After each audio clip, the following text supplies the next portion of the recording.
또 하나는 러일 전쟁에서 일본이 이긴 것이 아니고 러시아가 이겼을 경우에 어떤 상황이 나왔겠는가.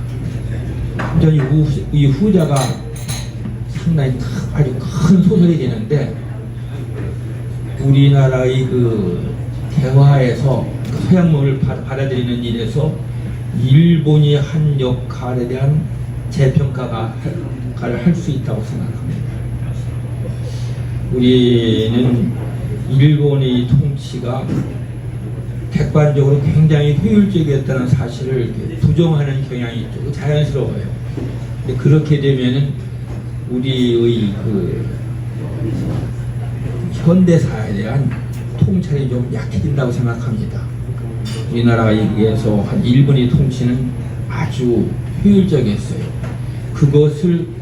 그 사실을 인정하지 않으면 무슨 얘기가 되냐면은 우리가 우리 자신을 모르게 돼. 1910년에 우리나라가 일본에 병합됐을 때 우리나라는 중세사회였습니다. 노비가 아직도 있고 양반과 노비 사이의 교호는 이런 것은 생각할 수 없는 거예요. 근데 35년이 지난 1945년에 우리나라가 독립했을 때는 현대사회였습니다. 그러니까 그 35년 동안에 근대화가 급속도로 이루어졌거든요. 그 사실을 우리가 음미해야 우리가 우리 자신이 어떤 사람들인가를 알게 된다. 그런 생각이죠. 그 말씀 딱 하시니까는 러시아가 만약 이겼으면은 공산혁명도 어떻게 됐을지 모르겠다라는 그런 생각이 딱 드네요. 만약에 진짜 100분이 그러면 승리할 수가 있는 거지 않습니까? 와, 이 역사가 어마어마하게 재미있는 그런 소설이 나올 것 같다, 그런 생각이 드는데, 제가 박성원 씨하고 같이 얘기하면서 질문을 몇 가지 좀 뽑았으니까 여러분 이런 질문을 하시면 됩니다라고 예로 하나 박성원 씨가 뽑아온 질문을 좀 드리도록 하겠습니다. 확실히 젊은 분이라서 이런 질문을 주시네요. 20대, 30대 이 젊은 층이 이승만 대통령의 이 책, 이승만 대통령의 일대기를 읽으면서 이 부분을 좀 알았으면 좋겠다. 그런 게 있으셨을 것 같습니다. 일부를 제가 읽었을 때는 이승만 대통령은 그냥 견디는 분, 아무리 어떤 고난이 있어도 절대로 포기하지 않고 견디는 분, 그 정도까지는 이해를 할 수 있었거든요. 하지만 작가님께서는 분명히 의도가 있으셨을 것 같고, 이 젊은이들에게 보내고 싶은 메시지가 있었을 것 같습니다. 어떤 것이었나요? 우남은 비난을 많이 받은 이유들이 여러 가지가 있는데, 그 중에 하나는 외교만 한다, 그런 비판을 받았습니다. 좀 화끈하게 일본군과 싸울 수 없느냐, 그런 생각이 이제 들었겠죠. 그런데 당시에 우리가 일본군과 싸워가지고서 일본에 대해서 무슨 영향을 줄 길이 없었거든요. 그래서 우남은 되도록이면 일본에 아무런 위협도 못 주면서 공격을 하면은 자원이 낭비다, 그렇게 생각하는 거죠. 특히 그리고 우리 독립군은 유격전을 해야 되기 때문에 근거가 있어야 됩니다.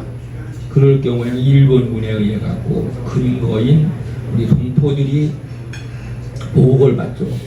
그것을 걱정했어요. 굉장히 중요한 사안입니다. 그리고 막판에 정말로 2차 대전이 벌어져 갖고서 이제는 싸워야 될 때다 했을 때는 가장 적극적으로 군대를 양성하셨어요. 쉽게 양성할 수 있는 계기가 된 것은 OSS가 생겼죠. 비밀 특수임을 하는데 거기에 요원들을 훈련시켜서 그분들이 나중에 대한민국의 중요한 그 자리를 맡아가지고 방위에 공헌을 하셨습니다. 이승만이 장점은 그 때가 오기를 기다린다는 거예요. 그건 굉장히 그 거칠고 어떨 때는 필요하면 싸움을 많이 하신 분이에요. 그 보부상들이 몰려올 때 가가지고 발로 상대방 두목을 걷어찬 분입니다. 그러니까 그 힘을 언제 써야 할 때를 아는 분이라고 할 수가 있죠. 예. 젊은 분들께서 꼭 아셔야 될 만한 그런 내용인 것 같습니다. 젊은 혈기 때문에 의분을 가지고 총을 들 수도 있겠지만 때를 기다리면서 내 힘을 가장 효율적으로 쓸 수 있을 때를 기다린다. 아주 좋은 그런 답변이셨던 것 같습니다. 예, 남정욱 작가님. 예. 네, 남정욱이라고 합니다. 저한테는 이제 선생님이기도 하지만은 저한테 또 동업자이기도 하거든요. 제가 소설로 데뷔를 했기 때문에 이제 업체적인 관점에서 공부한 게 하나 있습니다. 원래 생각했었던 분량이 5번이었는지 아니면 쓰다가 양을 조절을 못하시고 늘어난 건지 아니면 혹시 주는 것인지 이게 정말 궁금합니다. 네. 그 남작가의 그 추측대로 서다가 제대로 품질 관리를 못해가지고 늘어나 버렸습니다. 이게 5권짜리 소설을 쓰면은 독자들한테 욕을 안 먹을 수가 없습니다. 입 아픈 세상에 언제 읽으란 얘기냐. 제가 이제 변명을 생각해내는 것이 뭐냐면은 그래도 다른 책들 다 보다가 뭔가 미진하다 싶을 때 한번 찾아올 독자들이 안 있겠는가. 그러니까 뭐 10년, 20년 지나도 찾아올 독자가 있을 것 같다는 약간 좀 이기적인 생각을 했습니다. 그러나 저러나 남작가 빨리 좀 소설 많이 써요. 재능을 갖다가 낭비하면 안 됩니다. 남작가가 이게 굉장히 톡 쏘는 면이 있어가지고 독자들, 특히 여성 독자들한테 인기가 좋을 것 같은데 그거 안 써요. 이렇게 칼럼 쓰고 그러는데 본격적인 소설을 기대합니다. 고맙습니다. 그 사이에 또 유튜브 채팅창으로 질문이 나왔습니다. 작가님, 2023년이 정말 뒤숭숭합니다.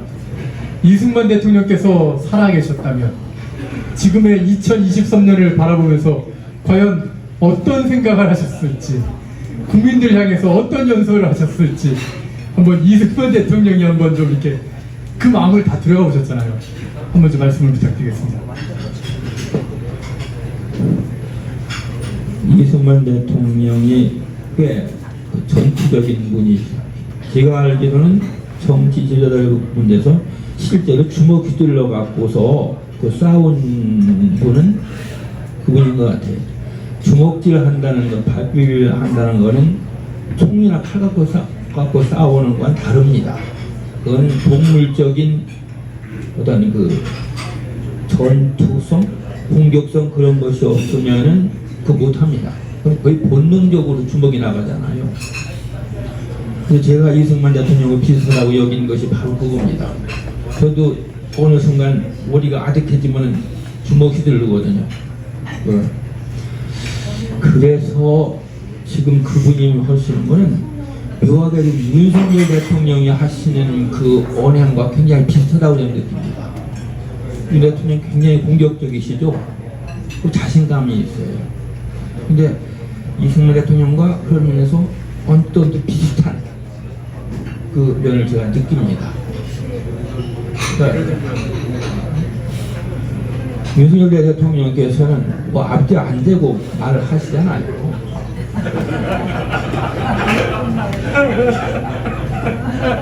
해방 뒤에 모두 남북 합작을 해가지고 그 통일 조국을 만들어낸다고 하실 때 그건 말도 안 되는 소리다. 우리가 먼저 정부를 구성해야 이게 우리가 산다고 하는 거. 그거 앞뒤 되는 양만 같았으면 그 얘기 하겠습니까? 통일에 반대한다 그랬습니다. 아 예. 예 지금 또 질문 예 부탁드리겠습니다. 네, 독자 김원영입니다. 책 잘 보고 있습니다. 그 유튜브 질문과 조금 비슷한 내용일 수 있어요. 지금 미중 간에 여러 가지 벌어지고 있는 국제 정세 이런 부분에 대해서 이승만 그 전기를 쓰시면서 마치 이승만이 된 것처럼 그렇게 아마 쓰셨을 거라고 짐작이 되는데 그 앞으로 지금 국제 정세를 어떻게 좀 예견을 하시는지 저자님의 그 좀 해안을 듣고 싶고 우리나라가 어떤 방향으로 가면 좋을지 그런 부분도 말씀을 듣고 싶습니다. 이승만처럼 생각하는 것은 아닙니다. 작가가 쓸 때, 작가가 작정인물에 너무 몰두하면은 글이 잘 안 돼요. 비판적으로 바라봐야 됩니다. 그래야 객관적인 작품이 나오죠. 너무 열중하게 되면 그건 팬레터가 되지 소설이 되는 게 아닙니다. 이승만 대표 그래서 저는 그 우남의 마음 속으로 들어가는 것을 삼갔습니다. 첫째는 이승만이라는 그 인물은 너무 뛰어나가지고 잘 모르겠어요. 저는 그래서 이제 그런 얘기가 있습니다. 사람이 시대를 벗어나려면 미쳐야 된다는 얘기가 있습니다. 자기 시대를 벗어나려면 미쳐야 된다. 저희 문학 스승인 김현 선생님께서 그 얘기를 하셨어요. 그게 그걸 출처어딘지 모르겠습니다만 그 말씀하셨거든요. 우남은 2천만 민중을 이끌고 시대에서 벗어나려고 하는 분이니까 미쳐도 단단히 미치신 분이죠. 근데 그래서 제가 그분 마음속을 들어가야 된다 하는 생각을 안 했지만 또 들어갈 수도 없었어요. 또 하나는 저는 이승만 대통령은 신앙심이 굉장히 깊으신 분입니다. 그래서 크리스천으로 평생을 실용하셨는데 저는 종교가 없습니다. 그래서 독실한 크리스천의 마음속을 저는 알 수가 없습니다. 그래서 처음부터 포기를 했습니다. 다만 그분의 행적이 가리키는 방향 하는 얘기를 정직하게 쓰려고 그랬죠. 그 두 번째 질문 하셨는데 앞으로 저는 지금 우리나라에 도대체 북한과 중국의 그 첩자들이 얼마나 많은가 늘 그것을 걱정합니다. 원래 여기 음모론자입니다. 세상은 음모로 꾸며진다고 생각하는 거죠. 저는 회사에서 마케팅 회의를 하고 경쟁 상대로부터 어떻게 보면 그 정보를 얻어내나 이런 거 하는 것도 이제 음모 속에 들어간다고 생각하는 사람입니다. 이 세상 음모로 굴러갑니다. 근데 우리나라가 지금 좀 잘 나가니까 중국에서 견제가 심해요. 그러니까 얼마나 들어가는지 모르겠습니다. 근데 언뜻 제가 느끼는 거는 우리가 상상하는 수준을 넘는다고 생각합니다. 여러 번 얘기했거든요. 그래서 우리나라가 중국이 침투한 거에 대해 가지고 좀 깊이 성찰하고 대응책을 강구해야 됩니다. 이 문제가 저는 생존과 직결된다고 생각합니다. 북한의 핵무기가 위협 온 것이 아니라 중국에서 들어오는 첩자들이 위험하다고 생각합니다.